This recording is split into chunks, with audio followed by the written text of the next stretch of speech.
Welcome to CSIS Online. The way we bring you events is changing, but we'll still present live analysis and award-winning digital media from our Dracopolis Ideas Lab. All on your time, live or on demand. This is CSIS Online.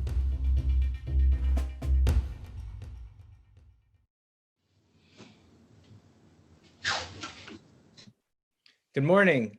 My name is Judd Devermont, and I am the Director of the Africa Program at the Center for Strategic and International Studies. It is my pleasure to welcome you to the second annual Sahel Summit. This event was made possible through the generous support of the European Union, DT Global, and DT Institute. It's been 13 months since our inaugural Sahel Summit, and there have been some very significant changes. First, as many of you know, the Malian military overthrew the elected government following several months of street protests. The coup d'etat, while popular in some quarters, introduces a new set of challenges, including facilitating a political transition amid worsening security situation. Second, we've seen a dramatic expansion of international engagement. In January, the International Coalition for the Sahel was established. It's a framework for coordinating action in the region. This was followed in March by the creation of European Takuba Task Force, which supports the Malian forces and complements the efforts of the G5 Sahel and France's Operation Barkhane. And in that same month, the US appointed its first special envoy for the Sahel region, who is with us today. And finally, third, it's the COVID outbreak. This outbreak has been relatively small in the region, under 16,000 cases in the region, according to yesterday's stats, but it has hindered humanitarian access, prompted some peacekeepers to return home, and made diplomacy even more challenging. But in many ways, what is more consequential is what has not changed. And I'm referring here to the negative security trends and their dire implications. Violence has continued unabated in the Sahel. Halfway through 2020, the number of reported fatalities due to violent attacks in Burkina Faso, Mali, and Niger have either neared or surpassed the total for each country in 2019. And that's according to the Armed Conflict Location Events Database, or ACLED. There's been a surge of refugees and IDPs. In Burkina Faso alone, as of June, nearly 1 million people have been forced to flee. That represents a 92% increase over 2019 numbers. And the region has become demonstrably more food insecure. There are more than 5 million people suffering from food insecurity in 2020 than in 2019. That's a threefold increase.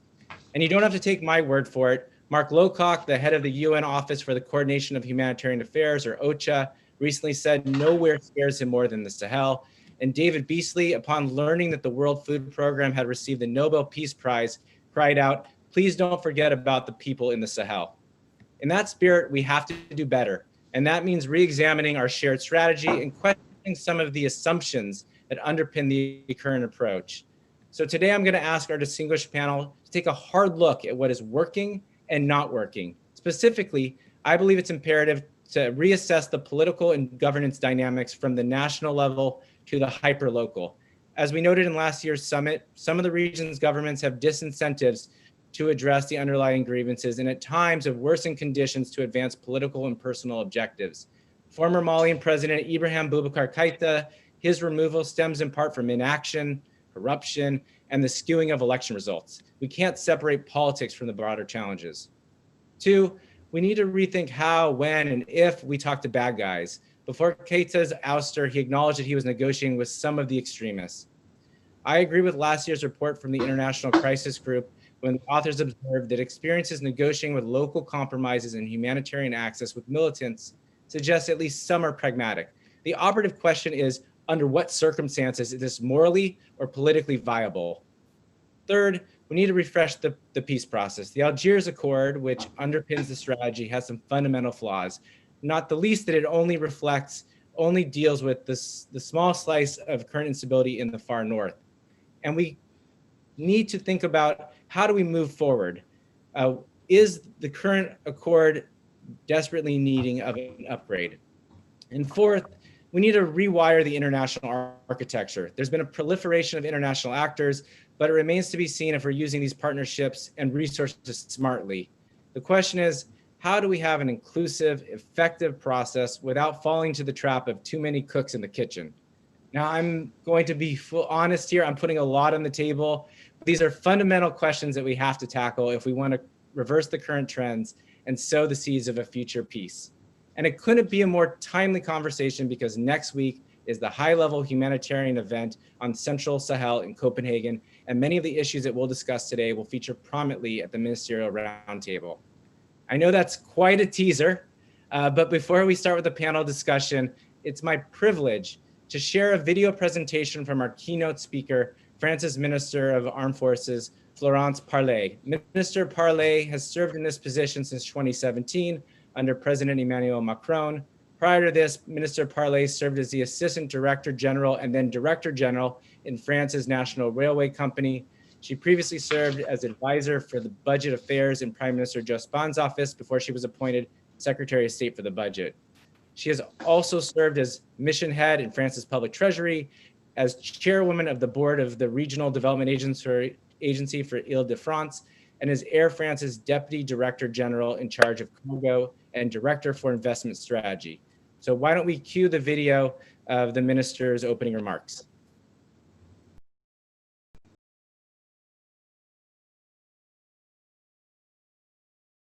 Ladies and gentlemen, it is an honor for me as French Minister for the Armed Forces to say a few words in introduction to your summit devoted to the crisis in the Sahel.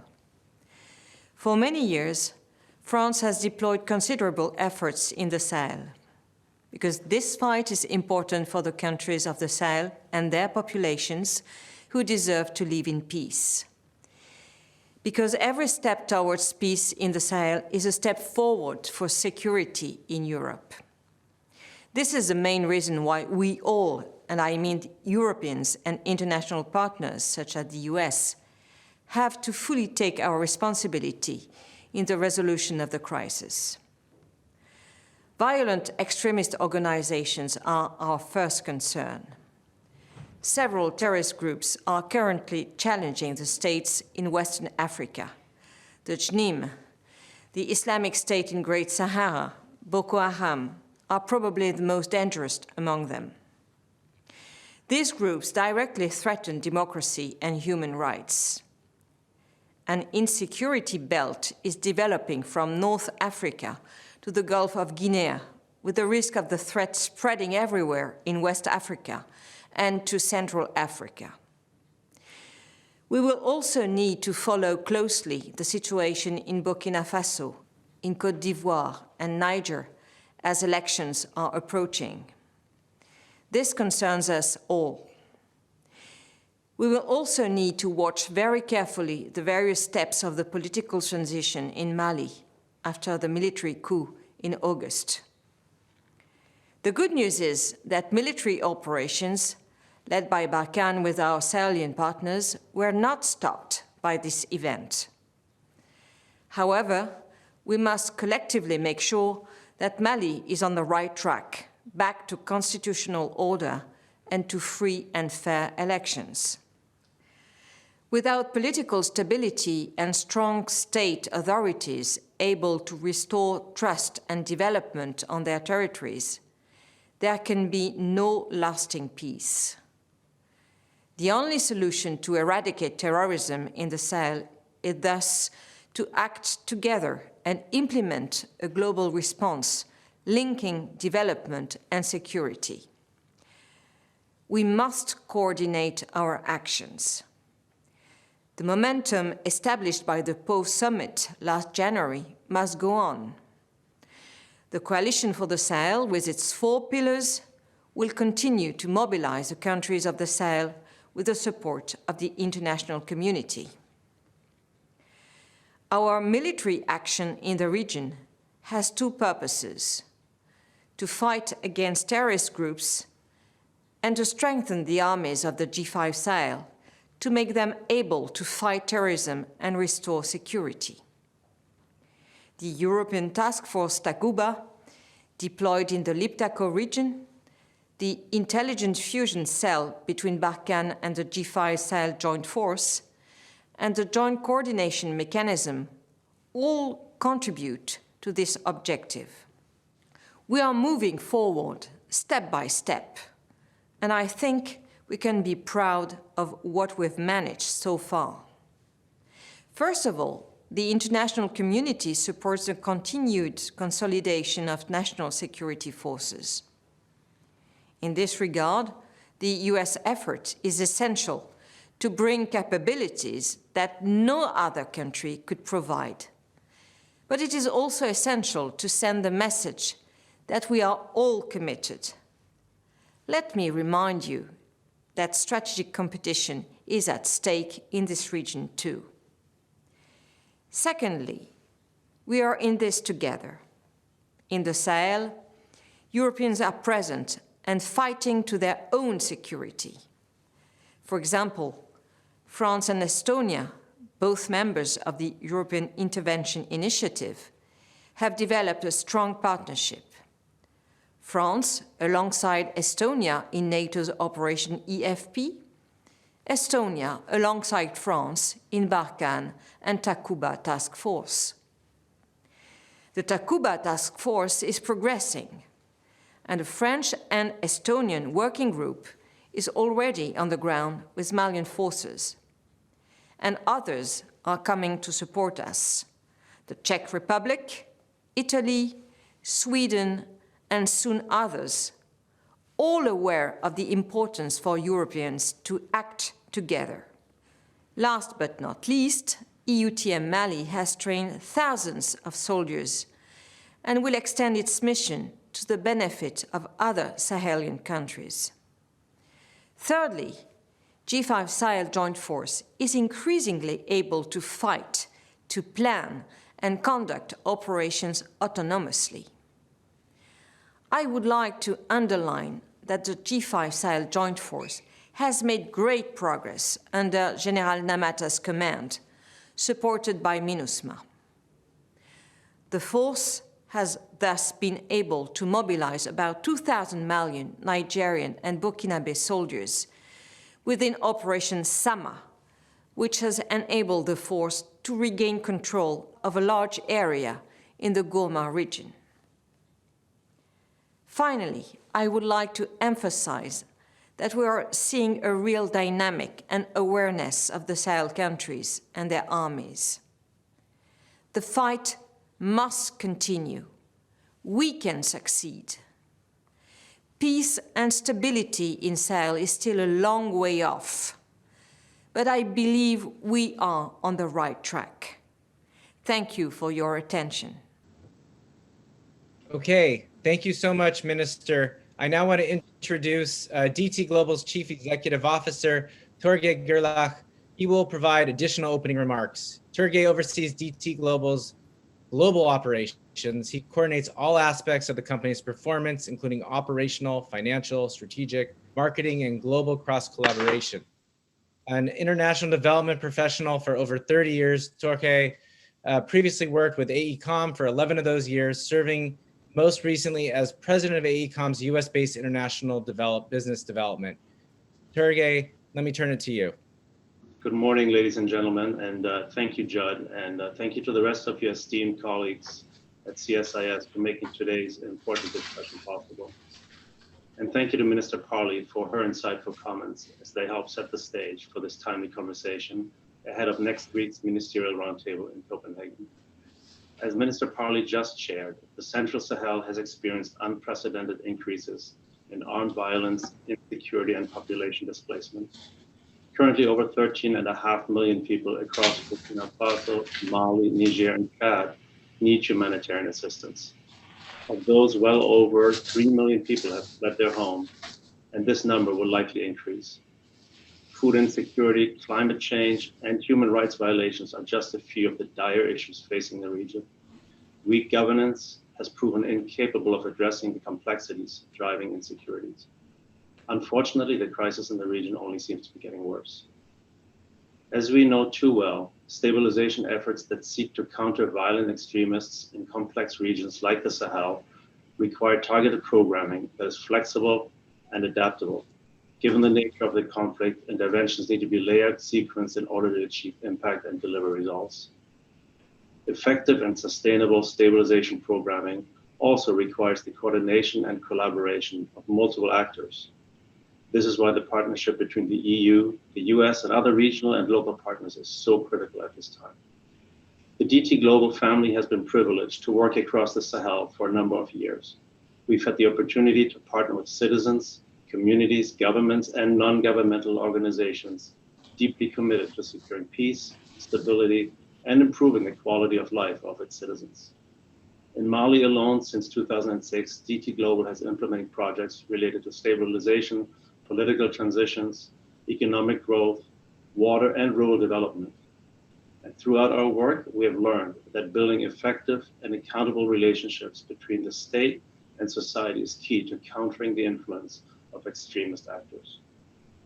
Today's conversation builds on years of work in both the EU and the Sahel, and we are proud to be a part of it. I am here today on behalf of DT Global and the DT Institute in partnership with CSIS and the European Union in order to help draw needed attention to the complex challenges that continue to destabilize the region. Thank you, and I look forward to the panel's remarks and an engaging discussion. Thanks again, Judd, and back to you. Thanks, Sergey. All right, we're going to transition now to the panel discussion. I'm honored to be joined by Ambassador Losada, Ambassador Sidikou, and Ambassador Pham. I'm going to read their bios very quickly, and then we'll just jump right into it. So Ambassador Angel Losada Fernandez is the European Union's Special Representative to the Sahel, having served in this position since his appointment in 2015. Prior to this, he served as the Spanish Ambassador at Large for the Sahel, as well as Special Envoy for Libya. Ambassador Losada was also Spain's ambassador to Kuwait and Bahrain from 2011 to 2014, as well as ambassador to Nigeria, the Republic of Benin, and ECOWAS between 2016 and 2011. Before that, Ambassador Losada worked as a special advisor in the cabinet of Spanish Secretary of State for International Cooperation, as well as ambassador at large in the command structure of ISAF in Afghanistan. Ambassador Losada will be joined by Ambassador Maman Sidikou. He is the Executive Secretary, previously Permanent Secretary of the G5 Sahel. Ambassador Sidikou has served in these roles since February 2018, when the G5 Sahel leaders appointed him at the G5 Sahel Summit in Niger. Prior to that, Ambassador Sidikou served as a UN Secretary General Special Representative for the Democratic Republic of the Congo and head of the UN Peacekeeping Mission in the DRC from 2015 until January 2018. He also worked for the for the AU as a special representative for Somalia and head of the AU mission in Somalia. Our ambassadors will finally be joined by Ambassador Peter Pham. He is the US Special Envoy for the Sahel region of Africa. Special Envoy Pham is responsible for coordinating America's engagement with international and regional partners, including the G5 Sahel and ECOWAS member states. Special Envoy Pham previously served from 2018 to 2020 as the U.S. Special Envoy for the Great Lakes. Prior to his appointment at the State Department, he was the Vice President and Director of the Africa Center at the Atlantic Council. Gentlemen, we had a long wind-up, but we're about to start. Let me ask the first question to Ambassador Losada. You've been the EU's envoy since 2015, and you've seen this crisis evolve in its complexity and diversity of state and non-state actors. I really like this expression. You called it a polygon of crises. I'd like you in this first opening intervention to zoom out. How did we get here? What's your assessment of progress or lack of progress made? I guess in other words, I'm asking you, where have we succeeded and where are we failing? Yes, thank you. First, thank you very much to the CSIS and also to invite me for this activity, and also for the work which has been done with the EU delegation in Washington, and all this cooperation which shows how close we are. Also, I'm very pleased to be with my friends and colleagues around the table. We work together a lot, and this is a good opportunity again to exchange, although we exchange very, very often. Exactly, I always describe the crisis in the Sahel as a polygon of crises. And I would even say it's a perfect storm which is happening there at that moment. That's why this meeting today, or this exchange today, is very timely because what happened. And how do we define what is a polygon of crisis, as you ask me? I think there are different crises which happen all at the same time. That's why I say it's a perfect storm. There is a governance crisis, there is a crisis of security, a crisis of economy, a demographic crisis, humanitarian one, migration one, and radicalization one at least. And I will be touched on very quickly, because I think I have only 3-5 minutes for that, but very quickly on that and how they get on all together, making a situation especially difficult and complicated at that stage. Above all, and that's the main conclusion that we come nowadays, it's a governance crisis, what is happening today. What happened in Mali shows us perfectly that that's a governance crisis. And also the problem of the fight against impunity of human rights. All this shows how weak, unfortunately, are most of these states, and how difficult for them is to tackle all the problems that they have, because of lack of governance. But this lack of governance is not only between the leaders and the population, is also a lack of governance from the territorial point of view, where the incapacity of the central state to rule these countries, which I like very much, but we are very big countries, more than 1.2 million kilometers square. Then that's the first thing, a governance crisis. The second one is, undoubtedly, we all know what we can call a security crisis. 3 crises happen, unfortunately, at the same time: the Libyan one, the Malian one, and the Boko Haram one in the Lac Chad basin. All these has been alimentated or fed with what we call an inter-community crisis. All these communities, I don't like to talk about inter-ethnic because they're all mixed, but inter-community of herders, agricultures, which have clashes which are ancestral. Unfortunately, now they've been accentuated with this, and extremist groups take advantage of that. Now, there is also, I said, an economic crisis. It's very clear. We are talking among the 5 poorest countries of the world. We have managed to do a lot of good things anyway. Last created the G5, like creating La Force Conjointe, the joint force. But nevertheless, this economic crisis is very hard to them, and now is aggravated by the COVID, which has not sanitary effect, but will have, unfortunately, and I hope not too heavy, but will have economic consequences. I come to one which is very important for me, is the demographic one. These countries have an incredible growth of population.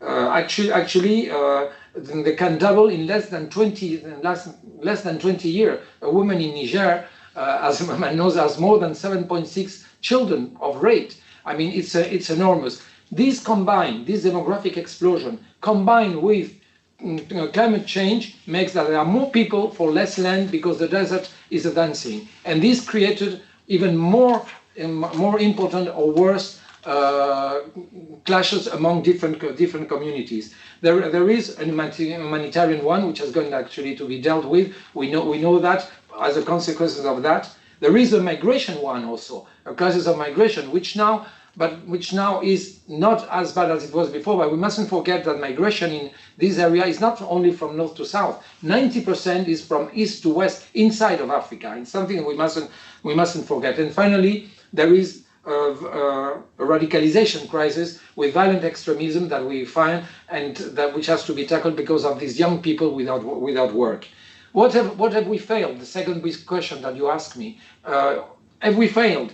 I mean, the EU started in 2011 the first strategy, before even the events in Mali in 2012. We started the first strategy which makes security and development together. No security without development, no development without security.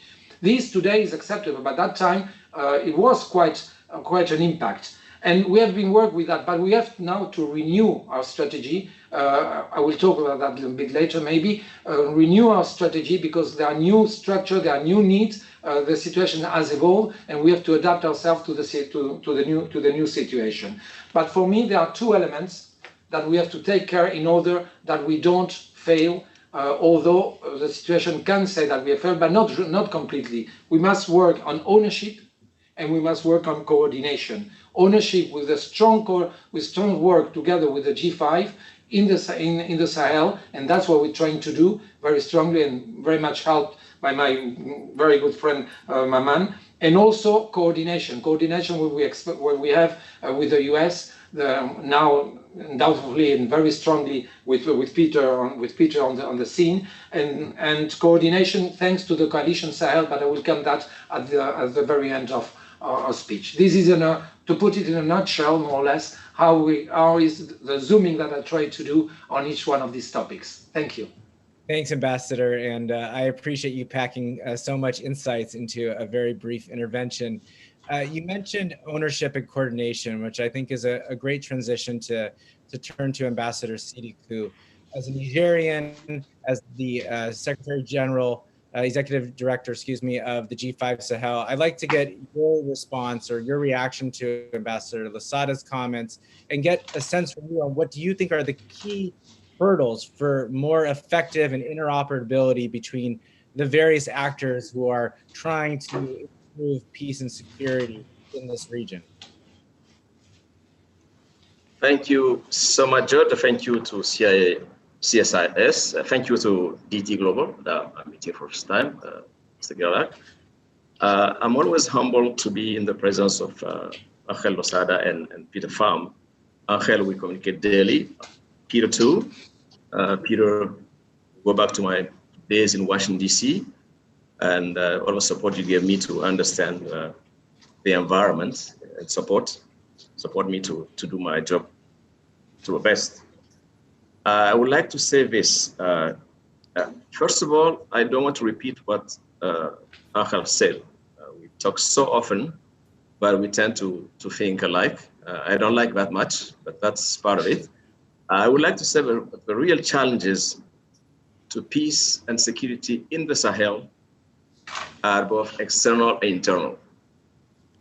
On the external side, let me say that we need a stable environment. Fortunately for us, Libya's situation is still a concern to several of our G5 member states.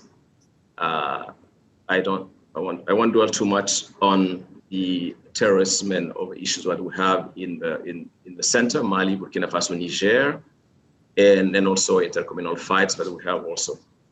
But so I'll keep it at that for now. Secondly, I would say the partners should cooperate rather than compete.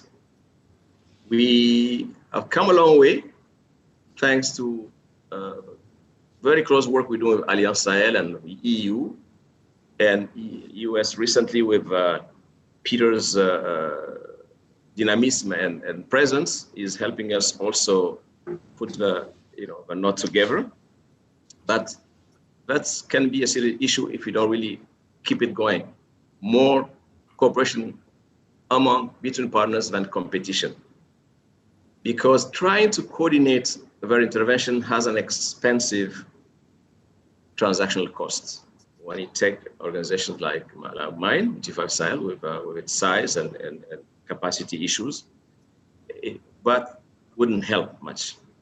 We simply cannot afford competition among partners if we want to make a difference in Sahelians' livelihood. 4, I would say pledges can harm in 2 ways. We had a big conference in December 2018, 2.4 billion euros were announced, pledged, and for the people in Sahel, when you pledge, it means the money is there. So because when pledges are not kept or they don't come on time, when they seem to avoid functioning via cross-border mechanism, like let's say umbrella organizations, like the one we're working with right now in the center of the Sahel, mayors of Gossi, Tillabéri, Tombouctou, and Dori, then there is an issue there as well. In other words, local content matters. Now, let's turn to the internal challenges, if I may say. Legitimacy, and I heard it more or less when we talk about the governance, etc. Legitimacy is key. We need to ensure that citizens of the Sahel see how their countries and leaders make a difference. Otherwise, we go into a kind of situation we just had in Mali. Secondly, we must improve the way we work in country and between countries and be able to present our achievements. Third, perception and perspectives matter. So here, communication is key, not propaganda. I'm talking internally here. Finally, I would say that trust can only be earned through tangible incremental steps. Recently, our president, head of state of 5 countries met, and they call for a shift in paradigm in the way we do business. Because obviously, clearly, their people are asking them, what is in there for us in what you are doing? And we have plenty of local sayings, I'll spare you that, but go straight to that, and they hear it all the time. So that's more or less what I wanted to say, and not to be repeating what Angel has been saying. Thank you so much. Thank you. Thanks, Ambassador. Let me turn to Peter Pham for the last question in this first sort of state of play series of questions, which is that, your appointment, Ambassador Pham, signaled greater U.S. engagement and a prioritization of the Sahel. So I'd like to hear from you. What do you think are the unique U.S. capabilities? And are there differences or distinctions between what the U.S. government is trying to achieve in the Sahel from other partners? Minister Parley mentioned how critical the U.S. role is in the Sahel. So I'd like to hear your thoughts on what you bring to the table and how you can positively affect some of these outcomes. Thank you very much, Judd, and thank you to CSIS and its partners for pulling together this important summit. It's very important to bring some of these issues into the fore. So thank you for doing that, and it's always a pleasure and a privilege to be with my good friends and long-term colleagues, Ambassador Lasada and Ambassador Siddiqui. Thanks for acknowledging the fact that the U.S., through its appointment of me into this position, this creation of this position, is renewing its engagement. But I first, need to say that we've been engaged in this region for quite some time. The U.S. has been the largest single country donor to the Sahel. The last 3 fiscal years, almost $1 billion has been committed to development assistance as well as healthcare, $500 million to security assistance. And of course, we're present in the humanitarian space. Just a few weeks ago, I announced an additional $152 million to deal with the very present and current crisis of displaced persons across the region. So we've been engaged, but we recognize that we need greater coordination, both within the US government and with our partners overseas. And that's the key structure of my job, to help with that coordination. But our goal is to work with our partners and friends in the region. Our ultimate objective is African states that are capable, willing to tackle the questions of insecurity, to address those root drivers of insecurity, and to prevent the spread of violence throughout the region. Because ultimately, the crisis of the region isn't a security crisis. Insecurity, as both my friends have noted, is really a symptom of an underlying malady. And the underlying malady is that of state legitimacy, of the contract between the governing and the governed, of the goods, the services, the inclusion that states provide for ordinary citizens and populations, especially those at the peripheries of these countries. And that's the key crisis of this region that our actions need to address. As for capabilities, obviously, and I thank Minister Parley for acknowledging the US contributions in the security and intelligence realms, and certainly many of our partners seek our assistance in that area. But we also provide certain capabilities to combat trafficking, for border security, and for economic development, and perhaps benefiting from the fact that we're not on the front lines, we can take a longer term view. A good example is 2 months ago, the United States committed nearly $500 million to Burkina Faso through the Millennium Challenge Corporation, a grant which over the course of the next 5 years will double the access of ordinary Burkinabe to affordable energy, which will of course be a tremendous driver for economic growth and inclusion in that country. And so in many respects, our being a step removed, if you will, geographically, gives us an opportunity also to have a broader vision. And with that, I'll stop there. Thanks, Ambassador Pham. All of the speakers so far, all the envoys have mentioned legitimacy, state legitimacy, and that's where I want to turn for our key assumptions conversation. And the first question will be to Ambassador Sidikou, which is how do we think about domestic politics? And you alluded to this a little bit.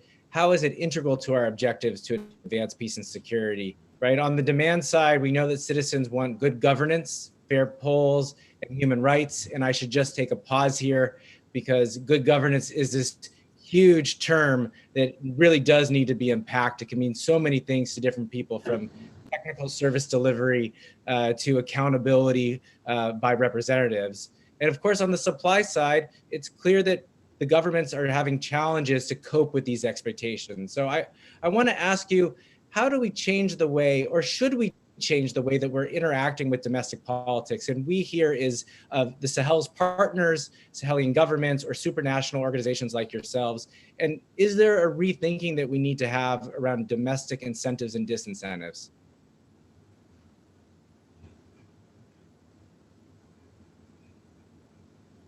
Merci beaucoup, George.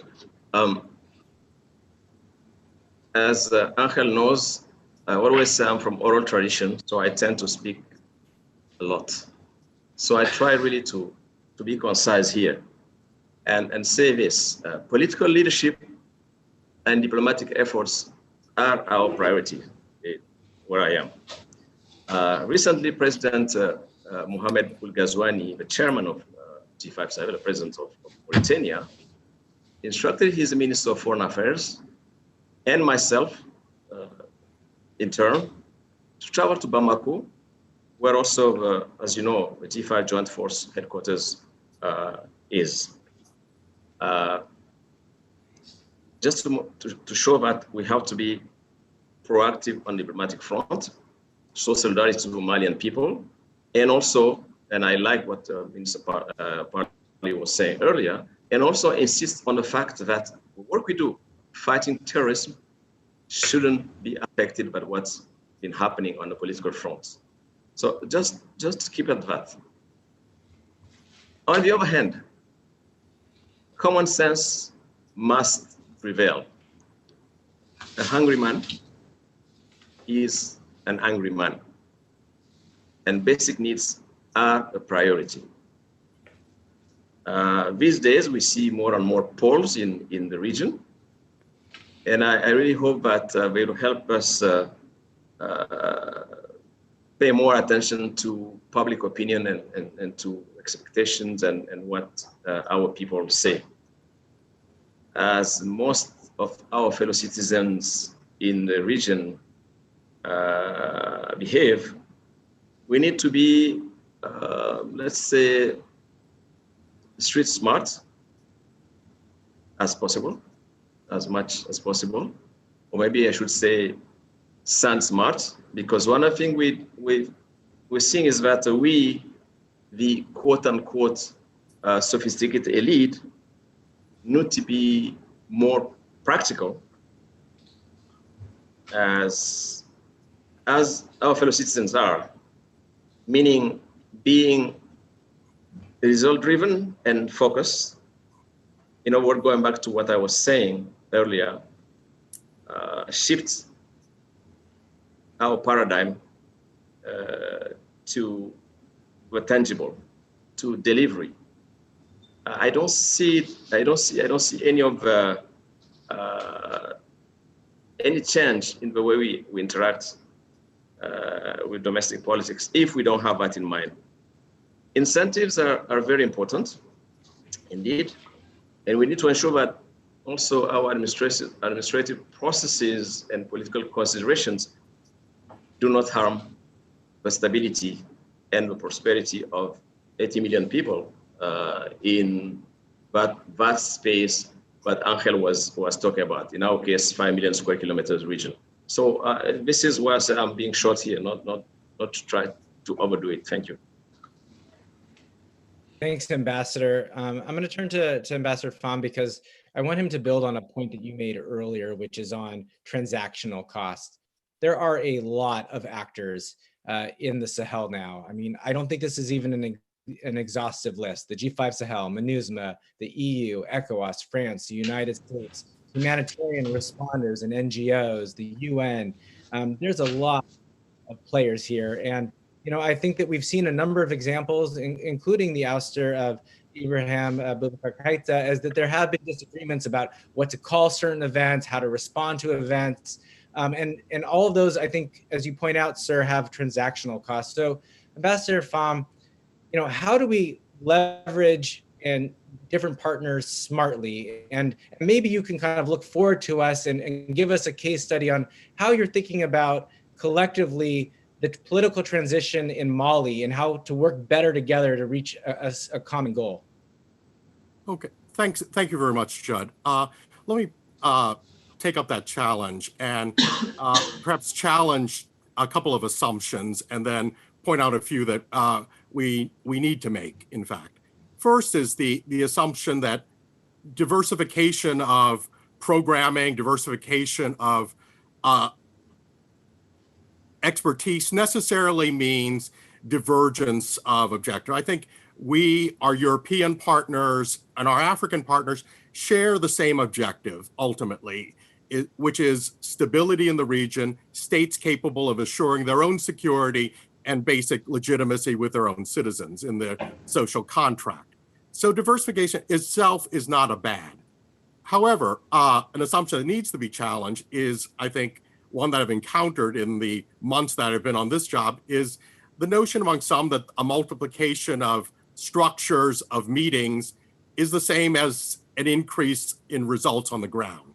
And the fact is, as you note, there are transactional costs to multiplication of structures and meetings and everything else. And in fact, one of the things that we need to emphasize, and in fact, the recent events in Mali underscore, is the importance of locally owned and driven solutions. I think where we were effective in Mali as an international community was precisely because both the neighborhood, the Sahel, the greater West African neighborhood rallied around the efforts of the G5 Sahel and of ECOWAS to drive a solution that is a transition to a civilian-led authority leading to a restoration of constitutional order in Mali.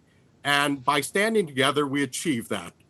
The appointment by the junta of a civilian transitional president, a well-experienced civilian transitional prime minister, whom we all know very well. So a first step towards a restoration of constitutional order. Now, along the way, we need to maintain that proximity both to the authorities in Mali and to the regional structures, the G5 Sahel, ECOWAS, as we accompany this transition. Mali is the fulcrum, the epicenter of the Sahelian crisis insofar as insecurity, but it also presents us with an opportunity. This transition is an opportunity to tackle some of the longstanding issues that have been stuck. The implementation of the Algiers Accord, the rooting out of corruption, impunity with regard to human rights abuses. So we shouldn't focus, and final thing I'll say, it's important to move toward elections, to a restoration of constitutional order, but it's not a talisman in of itself. Alongside that process, we have to address some of the root challenges which led to the political crisis in Mali and to the situation which we find ourselves in. Otherwise, we'll be condemned to repeat ourselves in a few years' time. Thanks, Peter. That was a great answer and very helpful. And I agree with the way that you framed it about, the diversification isn't a bad thing, but multiplication of events for the sake of multiplication may be a constraint on progress. I want to turn to the last question in this section to Ambassador Losada, and it's probably the most complex. So everyone will give you some sympathy if you can't answer it in full.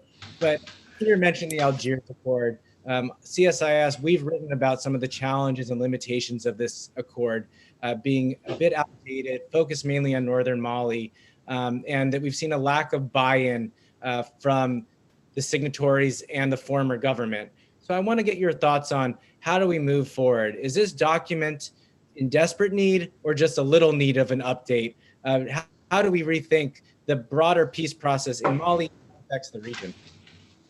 Well, yes, thank you, Judge, for this question. That's actually, I'm really in that because, as you know, I am the EU representative in the follow-up committee of the agreement, and I go once a month. I should go once a month when this convened to the CSA, to this follow-up committee. I always say this sentence: we won't have peace in the Sahel if there is no peace in Mali. And with no doubt, the stability of the Sahel depends a lot of what happens in Mali. And again, now that we have this coup which has taken place, people are a little bit forgetting that there is a peace agreement which is there. But this peace agreement is fundamental, because if we don't find the solution there, we won't find it in any way. I mean, just to try to tell you that this agreement is not only for the north, it's for the whole country actually. It's not only for the north, it's for decentralization of the whole country, but it has only been very, very slowly implemented. And this agreement, actually, the EU is guarantor of the agreement. My predecessor, Michel Rebrand-Menton, signed the agreement. We have a responsibility. And I'm sorry to say something, but there is no plan B at that stage. And as has been said very accurately by Peter, I see now some opportunities. Why do I see some opportunities? Of course, you can say the agreement should have been implemented after 2 years. It was signed in 2015. In 2017, it should have been over. We are far from there. 5 years after, we are still only 30-35% of the agreement has been implemented. If I am really optimistic, and I tend to be optimistic, which are the reasons for that? We have to analyze which are the reasons for the lack of implementation. A lack of political will, that not only from the government, some members of the government of Ibeka, but also from all the players, and also from some of the armed movement signatories of the accord. And really, why? Because it touches an important thing, which is the sector of security, which is an element so strong for any state that they didn't want to go on there. I know that within the government of Ibeka there was a lot of dispute among ministers because they didn't want to touch, they didn't like the agreement at all, because it touches an element which is fundamental. Also, very easy for corruption, because with all the contracts with the army, they all come through there. Then the sector of security is fundamental.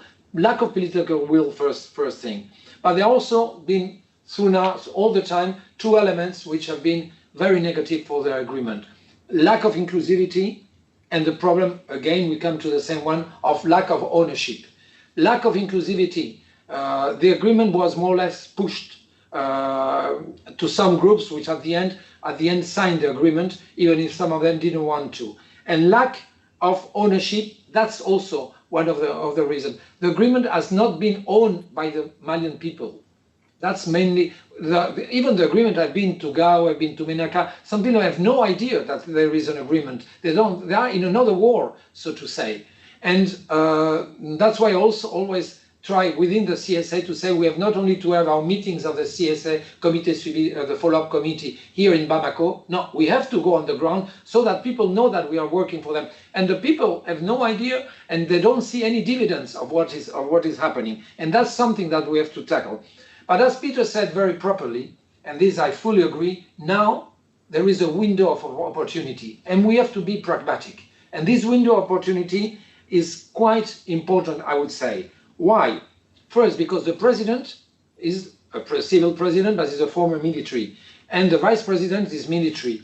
They all said in their speeches to put in place the agreement, that the agreement must be implemented, la mise en œuvre de l'accord, which is a magic word we always say, but the implementation of the agreement. And as they are military, and as the main subject of the agreement is the reform of the security sector, now there is no excuse, and I'm sure, and I'm very willing, and I'm very optimistic in that aspect, that if we pass this problem of the reform of the security sector, that means to make what they call l'armée reconstituée, the army, the Malian army, plus all the elements from the armed groups, signature of the accord, demobilized and then integrated this new army, which will make the new army. This is so important and so difficult to get before that now there is no excuse not to get it.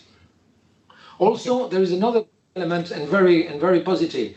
The two ministers who are in charge now of the agreement, of the administration territoriale and of the reconciliation, are two militaries. Then again, there are a lot of militaries anyway, but again, we touched on the main problem. We were stopping the whole evolution of the process. And a last one, which is also very positive, that 4 members of that we were talking with them all the time, 4 members of the armed movement, signatory of the code, have come to the government, are members of the government today. And then again, now we'll have quite a strange, I would say, quite a strange CSA, because before there was the government and the 2 parties, SEMA and Platform. Now there will be 1 part only, and now there is no excuse so to go ahead. I mean, I am confident that they will really work for that. I'm talking to them on the phone, unfortunately. I hope to go to, as I said, to Bamako as soon as possible, as soon as the CSA is convened. And I really hope that this element we were stopping the implementation of the agreement now will be over, and that we can go ahead. Sorry, I've been a bit too long maybe, but I really wanted to finish with the idea of optimism with this coup d'etat, which is, by the way, and I said this last thing, is one of the coup d'etat most extraordinary in the world, because it happens we were expecting a coup d'etat from civilians, and we had a coup d'etat from the military that I'm sure nobody was expecting, or maybe some, but I mean, we weren't expecting. According to some talks, I mean, there was a fight between the military and the civil to know who one was taking the office before, because the military were worried. Secondly, it was not anti-Western. Thirdly, and that's what is extraordinary, in that 90% of the population, or a big percentage of the population, supported it. And finally, and that's the most incredible thing, that it happens in front of our eyes in a country where you have MINUSMA, where you have Barkhane, where you have EU with our missions, and the military gave a coup in front of our eyes with us in the middle, which is something quite extraordinary. That's something which has to be studied anyway from a political point by the political studies. Thank you very much, and sorry I've been a bit too long, but I wanted to add this aspect. No, I think that's great, and I think that it requires us to take a hard look at whether the new configuration of the term government is in a better position. I'm going to take your statements with a trust but verify approach. So, we'll come back to that. We have just a couple of minutes left, and of course, way too many questions to get through. Of course, with such an esteemed panel, that's usually the case. But I'm going to ask a very quick question to each of you. And the first one is actually a reflection on what Ambassador Lasada said, and this is for Ambassador Siddiqui. Ambassador Lasada said parts of the North are fighting a different war. And it really raises this question of the hyper-local. And we are all operating at the national level or at the supranational level. And Ambassador Siddiqui, how do we get granular enough to deal with the hyper-local for people fighting a different war than the international community is? Thank you. Is my mic on? Yeah, thank you so much. First of all, let me say this, Angel, we don't really have full-blown military government in Mali. You mentioned too many military. I'm not so sure, because I've seen coups in my country, so I'm familiar with these things. But of course, one has to keep an eye on what how things unfold. The key word, I think you said it, it's inclusion. Be it in Mali or everywhere else in our region. I don't, beat my chest and say Niger, we managed to have that inclusion going on for some years now, after our own problems or rebellions, etc. And that's a way to go. No exclusion is the first thing to consider. Now, going back to what Jude was asking me, I would say that for us, Sahelian stakeholders in general need to cooperate across borders and find common solutions to our problems.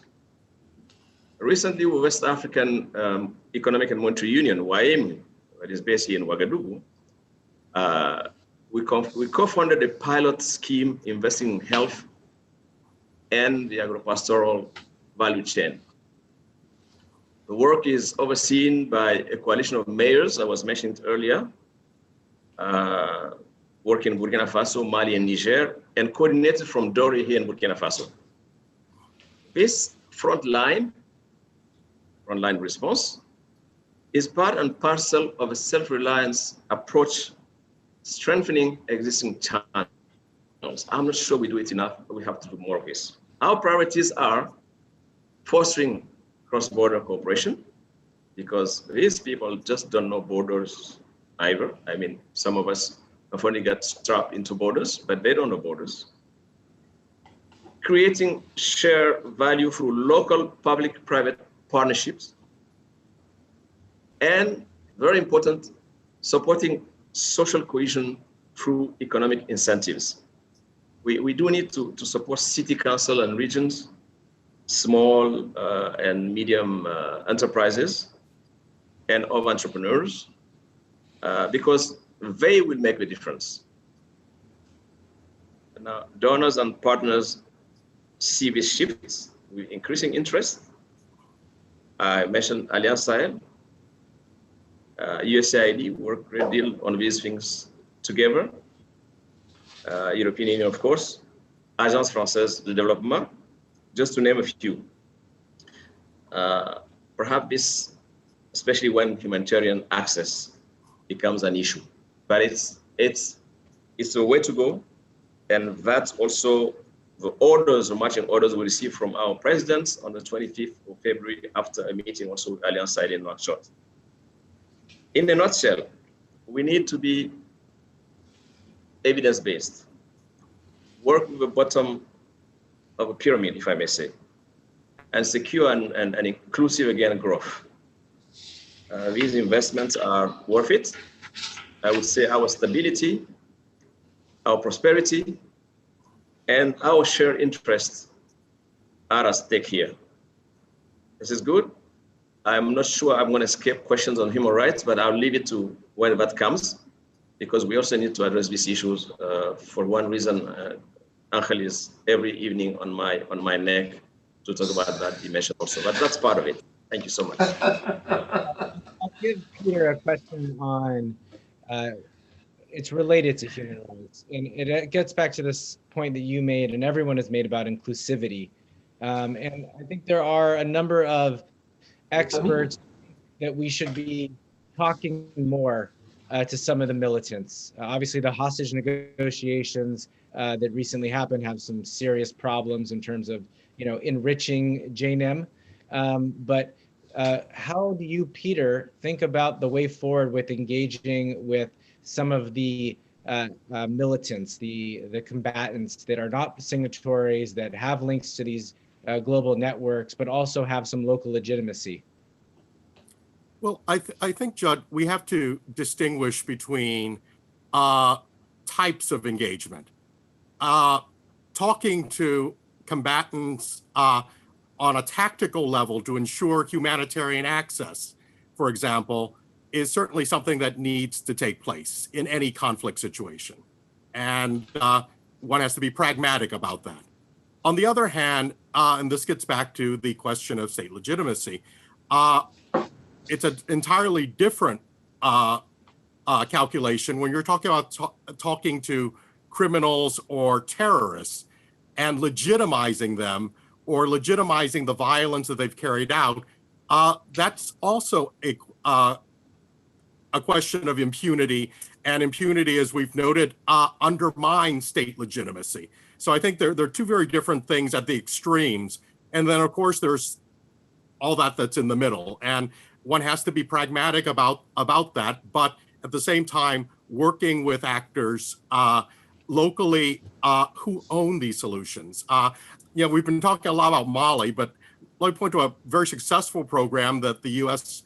government has been working through USAID, the U.S. Agency for International Development, in Burkina Faso in the lead up to next month's election, which is working with local officials at a very basic level, the town and village level, to provide citizens with IDs who've never had them, and therefore including them, bringing them in to contact, some for the first time, officially with the state. And that's working at the most basic level.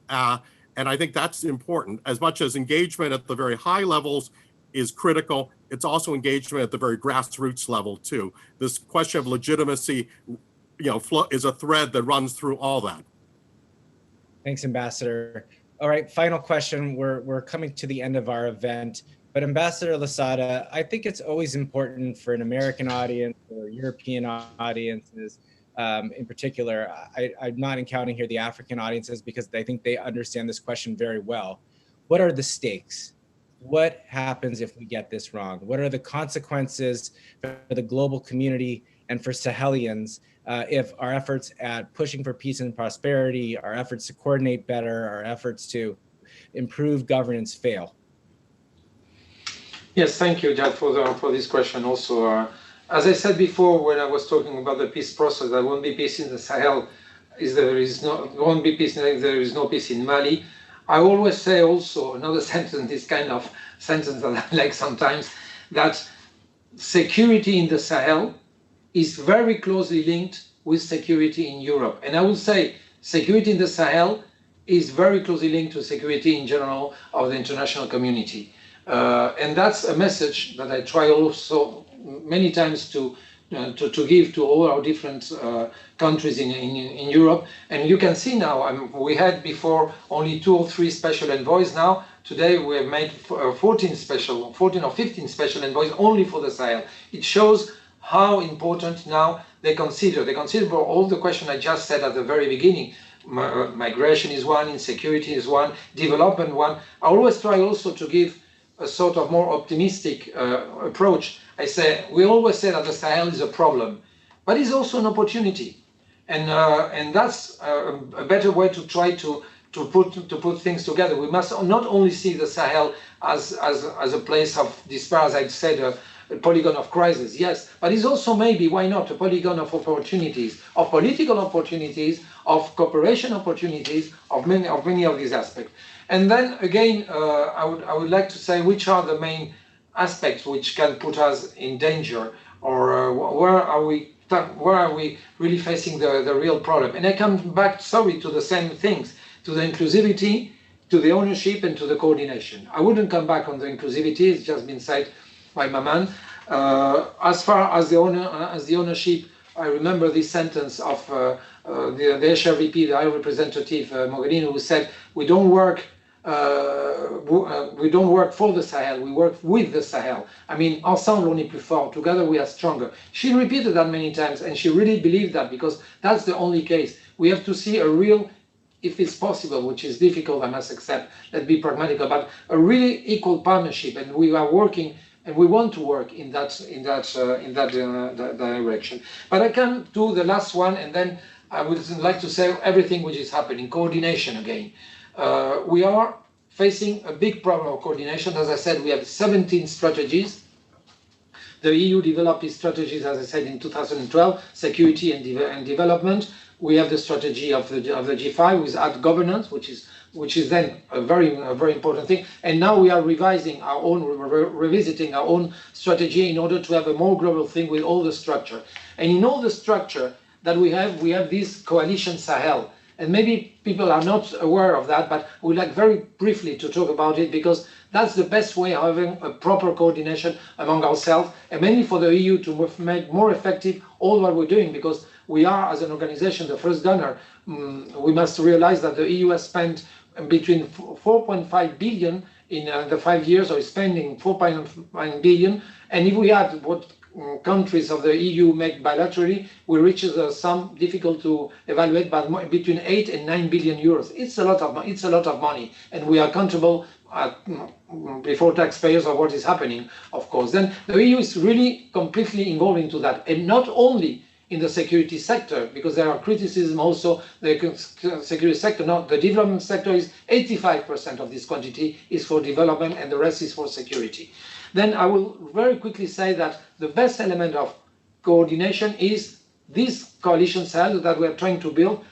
Maman said very properly, I mean, there's a lot of structure, or Peter, a lot of structure, people start not to understand, but maybe this is going to help us to have a clean sheet or a clean element of what is working with. We have this kind of coalition with the 4 pillars. The first one is fight against terrorism, which is very clear. The EU cannot participate directly in these actions because of our treaties. We cannot send soldiers on the ground to fight. These are the treaties, but we support it. The second one is very important, this capacity building and security and defense. And the third one is the reestablishment of the presence of the state, where is absent everywhere. I always say that the vacuum of the state is the oxygen of the terrorism. Yes, and we have to be sure that the state is back again, because the old structure, the traditional structure of this country don't exist anymore, unfortunately. They had the old structure, traditional one, but they've been completely wiped out by the situation of extremism that we found. And this second and third one is called the P3S, sorry for this acronym, which we mean Partnership for Security and Stability in the Sahel. These are for the stability. The first one is immediate, fight against terrorism. The second and third one are medium-term stability, and the fourth one is through mainly the Alliance for the Sahel development one. They are long-term one, and that's where the EU plays, I think, an important role with other partners like the US, of course, and other partners.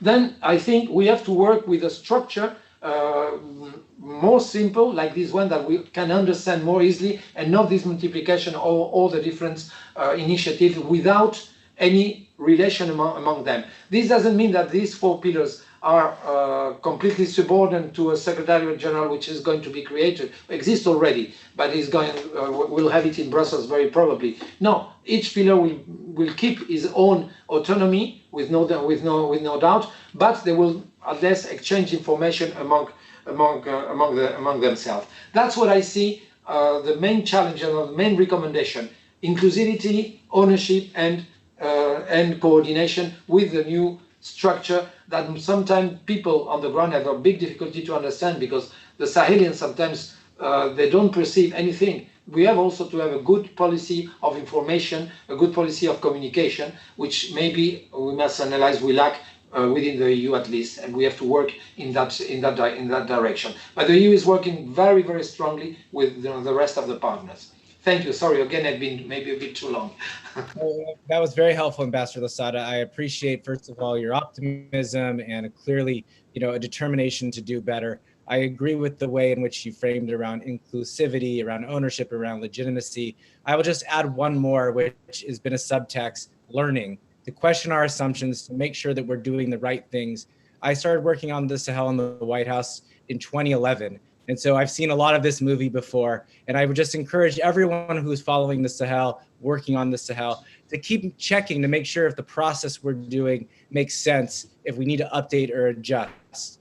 Now, I'm going to just wrap up right now and say thank you so much, first of all, to our partners, the European Union, DT Global and DT Institute, to our incredible envoys who have joined us today, who were asked by me to answer very big questions very succinctly: Ambassador Losada, Ambassador Pham, and Ambassador Sidikou. And of course, to our keynote speaker, Minister Parley, and to Torgay. Next year, inshallah, there won't be COVID. We can do an in-person event, multiple panels. We can dive deeper on a bunch of these issues, because an hour and 10 minutes is clearly not enough. Thanks, everyone, and I look forward to talking about the Sahel with you in a future date.